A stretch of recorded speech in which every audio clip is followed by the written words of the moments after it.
Hey guys, Nordschleife guy here. Thought we'd try a bit of a different format today, so I hope you guys enjoy it. What we're looking at today is the BMW M2 CS, which just got released by Studio 397 for rFactor 2. This car is, for want of better word, just really damn fun to drive. It's down to about 350 PS. I drive it without traction control. You don't have to, but you can get pretty tail happy and light up the rear and just kind of get around the Nordschleife really slowly, but having a lot of fun. This is how the car boots up into the game, so what we're going to do is get stuck into a quick tune for you guys. Maybe for the first time ever, 397 have actually given us a default tune which is entirely usable for racing. You can actually pull decent times. But you can tweak it a little bit to get a little bit extra out of it. So let's do that now. So what we run into is the fast damper settings, which we want to bring up by about 3 across the board.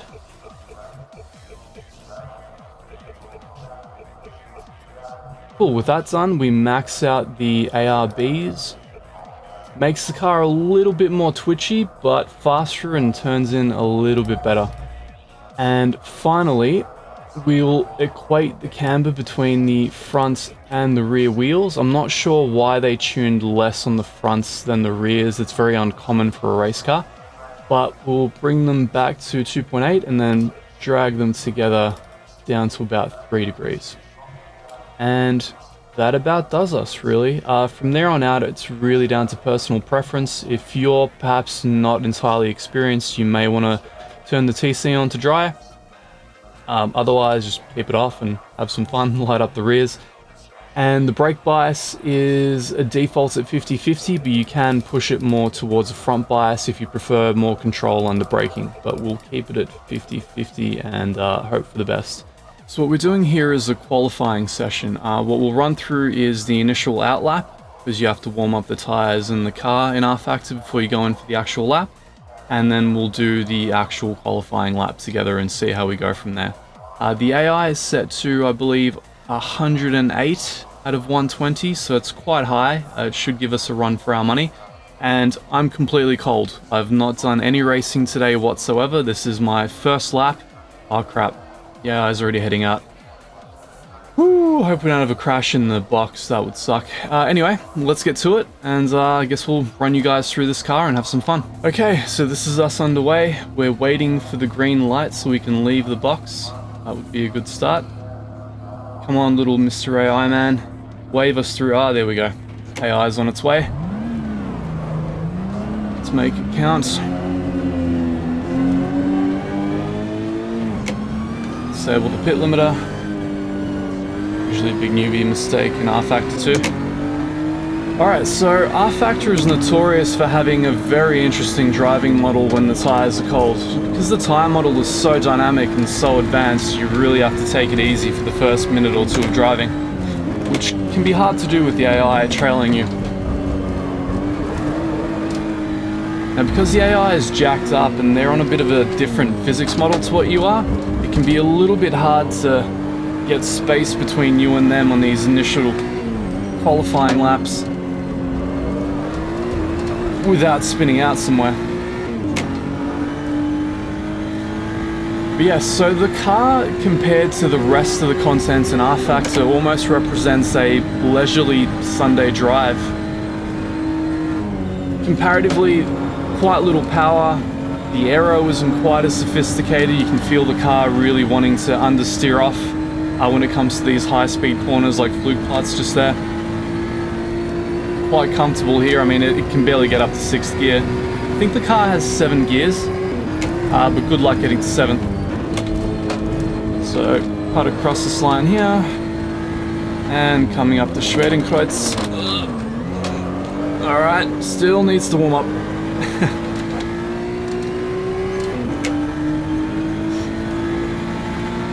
So one thing about this car is that it has, one, exceptionally good brakes, especially for its comparative lack of power.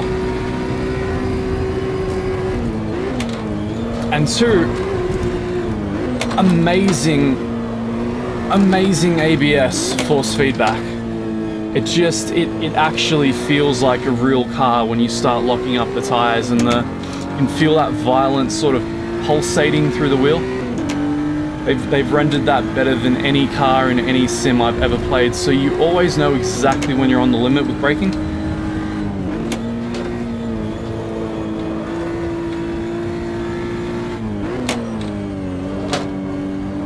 Track is still a little green by rFactor standards as well, so there's a little bit less grip on here than I'm used to.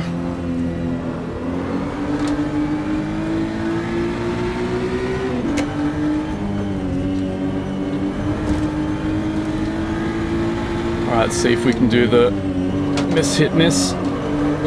Almost. That's pretty much it. Line wasn't fantastic, but lives up to its name. Ooh, so you probably would have heard that. That was the ABS kicking in full bore. I mean, fantastic. It's one thing I really love about rFactor is the force feedback. It's pretty much unmatched in the industry. And it's largely because the forces are sent directly through the virtual column from the physics engine. There's no canned effects, as they're called. It's simply what the virtual car would be experiencing through its amazing tire and suspension geometry and, you know, car layout model straight through to your virtual wheel.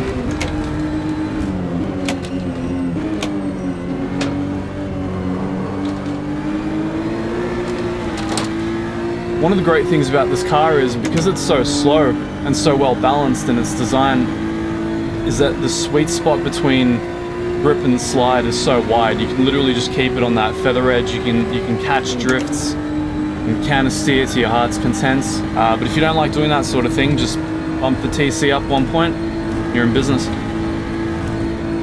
As you can see, much like a road car, it's not having the best of time here climbing.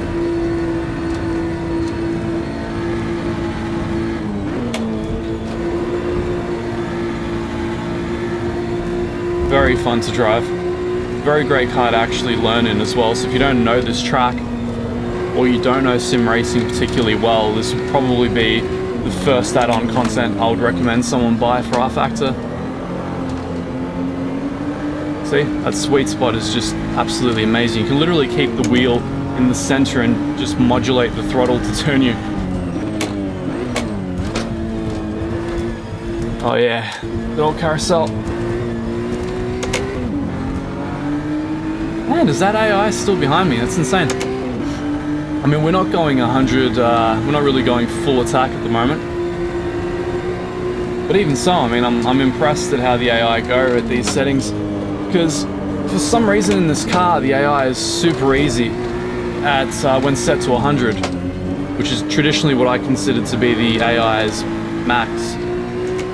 But it seems that with this particular car, you need to dial it up just that little bit more to get the extra challenge.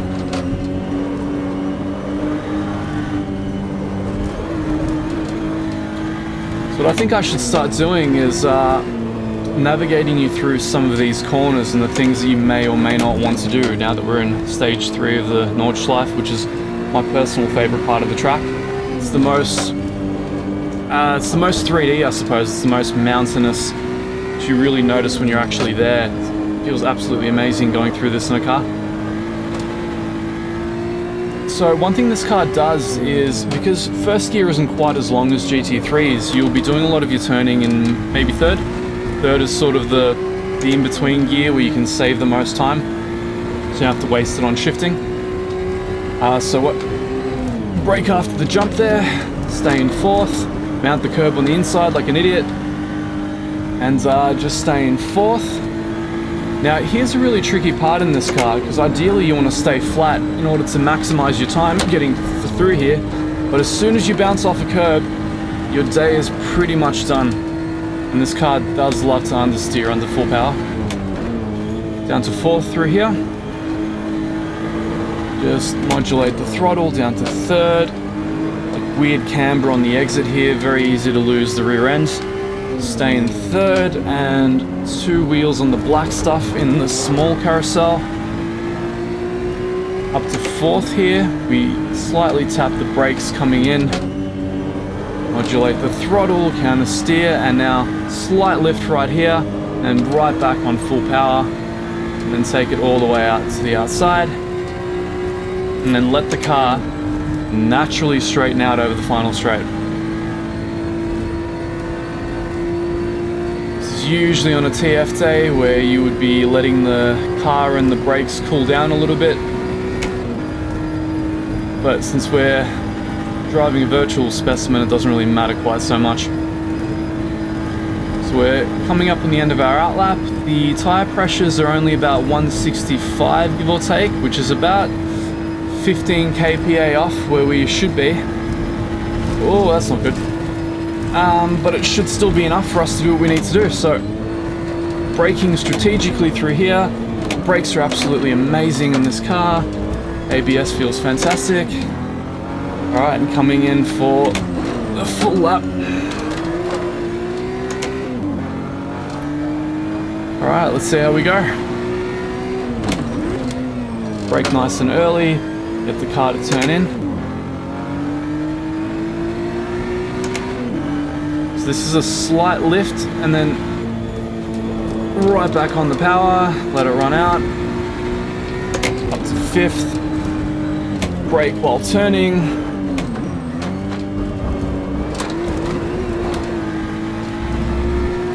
All in third in this car.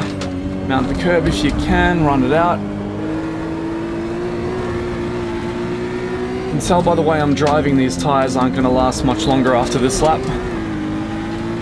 I do actually wonder if you can get quicker times in this car using TC. I would imagine in a race you would most definitely use it to spare the rear tyres.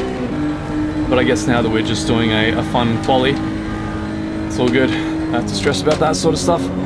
Come on, come on. Oh, yes.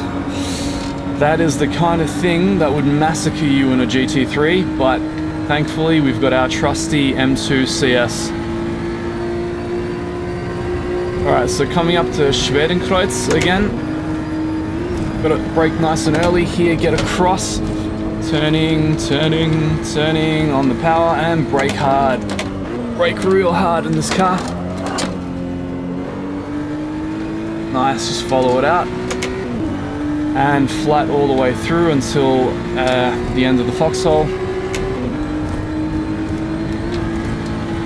Another section which feels absolutely amazing when you're there on the track.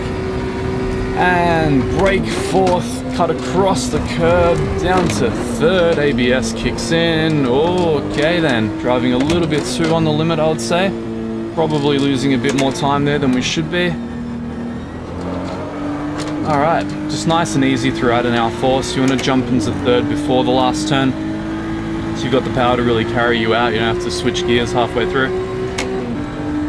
And just lightly on the brakes here, turn in and fourth. We're starting to get a little bit more grip on the line, but not quite as much as I would like. It's very much possible to drive this car a little bit more quickly, but the track has to be on our side.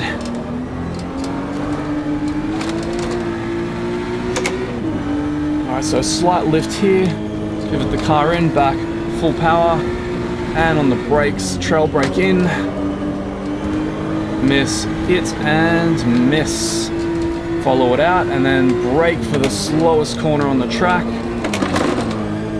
ABS kicking in for us again. It's actually very easy there on cars that don't have ABS, like the GTEs, to lock the tires and just plow straight ahead, right into the wall. So you've got to be very mindful of what you're doing in that corner. It's deceptively difficult.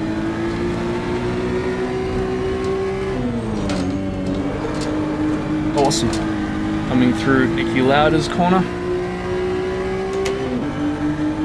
So because this is the 2018 edition of the Nordschleife, they haven't actually flattened out the bump on the outside there. This track is a little bit different in a few places. Now, in real life, I'm not sure if 397 plan to actually include that as a future DLC or an add-on to this track. I mean, I wish that they would, because it's only about, 20%, 15% of the track that got renovated last year, or rather earlier this year. So I mean, they could very easily work that in with some refreshed laser scans if you wanted the 2019 Nordschleife. I think it'd be good to have, because that's how we're all going to know the track from here on out. Certainly for those of us who want to use this as training for real life, so we don't actually get murdered. That'd be great. So sometimes it's difficult to get the grip there that you're used to from the GT3s. Car really wants to understeer under power. Alright, and hard on the brakes right as the curb kicks in. Stay in third here in this car and just balance the throttle. Very easy, follow the line out to the curb. Up to fourth, and coming up to the carousel right as the curb juts out. On the brakes, down to second, and about a 90-degree steering angle should get you through, so long as you modulate the throttle gently. That low fuel warning always scares the crap out of me. Pretty sure we have enough for another lap and a half. I hope.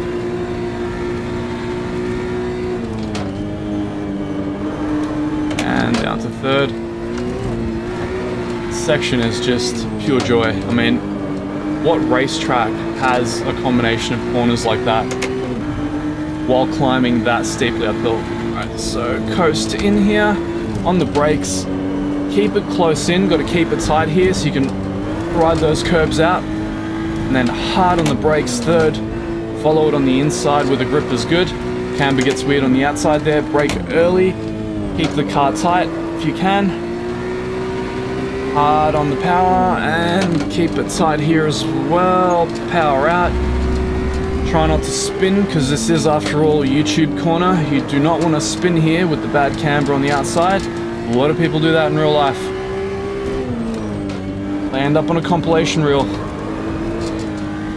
But I guess for me that wouldn't be so bad. I may actually get some followers to watch these videos. Alright, so wait until after the jump, then hard on the brakes in this car, stay on the line. Yep, very good brakes. Grip on the line's really improving. Alright, let's try and do this flat out.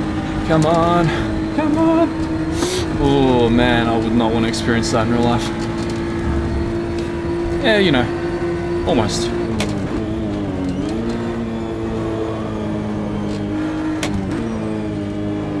Gotta say, the force feedback right now is amazing. I'm a bit disappointed I haven't caught the guy in front of me.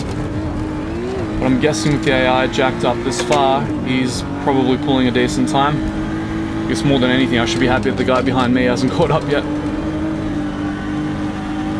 And slight lift again, and back on the power, let the car run out wide. And on the final straight again, so yeah. Soon we'll get to see how we're qualifying. So on the whole, really balanced, easy car to drive, super fun, certainly a lot more balanced and straightforward than the Porsche Cup car. Sort of makes more sense to me as a customer race car. I mean, the Cup car is one of the most irrational cars I've ever driven. The lift off oversteer, the power on understeer, I mean, if you're an inexperienced driver, that's not something you want to deal with, along with, you know, the trials of racing as a whole. On the brake, down to fifth. Alright, try and maintain as much speed hand. Third and second. Run on that curb. Turn in early, and let's get over the line. That was a 7:48.98. I mean, not the best lap I've ever done in my life, but let's see how we did.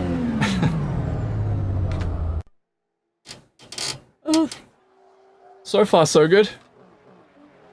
Come on, AI. Show me what you can do. Oh man, mounted that entire curb. What an absolute lad.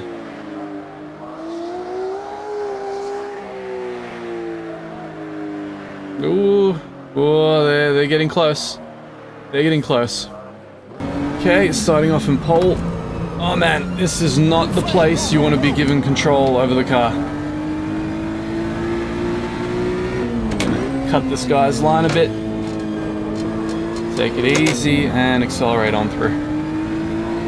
See, the problem that we have now is that We're in pole position here, but we're stuck having to warm up our tires before we can really do anything. Meanwhile, the rFactor AI, they drive suspiciously fast on the first lap. Suspiciously fast. I feel like they don't have the same issues with tire temps that we do. So long as we just focus on driving a clean line, we should be in business. I've got to say, every time I ride a curb or come off a curb and just bounce across the track because the anti-roll bars are too tight, the amazing handling model of this game really comes into focus. I mean, just the insane tire flex, the way that they've rendered suspension geometry, aero, it feels and looks so good and so lifelike. It's the only time I'll get off a sim and then actually get into my car and be like, holy crap, this is more or less the same thing. Is this guy drafting off me? Well, the AI didn't draft. Oh man. Alright, this guy's serious. Let's do this. Alright, we've got to drive hard, boys. Got to drive real hard. BMW's not messing around. Let's see how much we can wear out the tires in the first 2 minutes. Tire strategy is not so much something that enters into my mind.